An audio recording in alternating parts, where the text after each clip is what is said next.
right, let's get more analysis right now on these developments with CNN Global Affairs analyst Kimberly Dozier. Kimberly, great to see you. So Israel, said this week that it's now turning, its attention to Hezbollah. Does that lead you to think that this week's attacks in Lebanon are just the beginning? It does seem to be a new stated goal of the Israeli government. In Israel right now, you've got school starting. In the fall is when, just like in the US, kids go back to school. But in Israel, you have more than 60,000 displaced Israelis who can't send their kids back to their regular school because of the continuing bombing by Hezbollah. That put domestic pressure on the Israeli government to do something. Also, there was reportedly those pagers that got handed out had just been handed out by Hezbollah before exploding. There was a report that someone discovered something wrong with them, which moved up Israel's timeline to do something with them. You've got a combined picture of a domestic pressure to clear the north, combined with a plot that is blamed on Israel that was in peril of being exposed, and that seems to have caused this latest escalation by Israel against Hezbollah. So what potentially could follow, including Israel, on this? Well, one of the things that probably will not follow, unfortunately, is some sort of negotiated ceasefire in Gaza.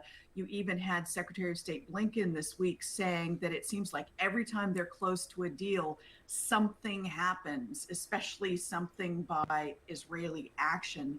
And when you look at the bigger picture from the Biden administration's point of view, it seems to them that Bibi Netanyahu, Israel's prime minister, is just running out the clock until the U.S. elections because if Trump is elected, the widely held belief in Israel is that Netanyahu will get a freer hand to attack both Hamas and Hezbollah without any threats to cut off any weapons. So whereas if there was a ceasefire right now, that would hand a major political victory to the Biden administration, and Netanyahu doesn't seem to want to do that.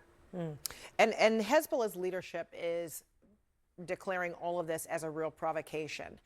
And if indeed it has the capability of firing rockets deeper into Israel, including Tel Aviv, are there any predictions to be made about when that would happen, if it could effectively happen from Hezbollah's point of view, or if it's really just a threat?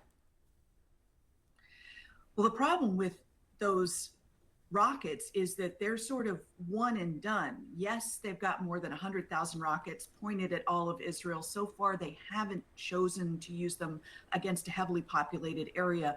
They've chosen mostly military targets, and the strikes that have hit places like the playground, where more than 7 children were killed in northern Israel, that was blamed on an error.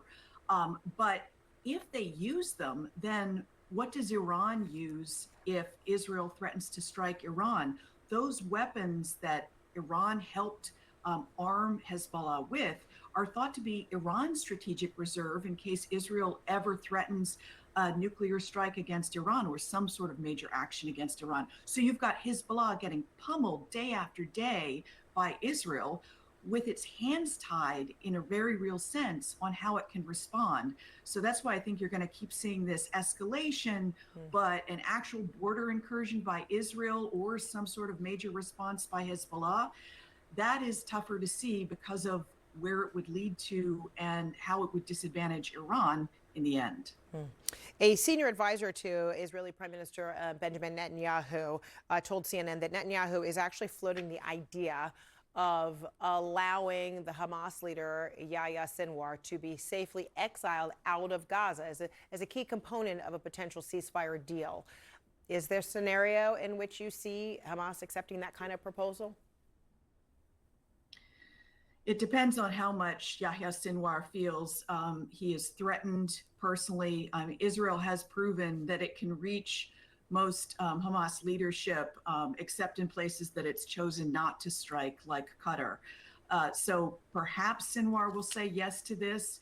But again, seeing that happen before the November elections in the United States, very unlikely. And it also feels a little bit like Israel is buying time with a gambit that Hamas has to seriously consider, but may likely say no to. All right, Kimberly Dozier, we'll leave it there for now. Thank you so much.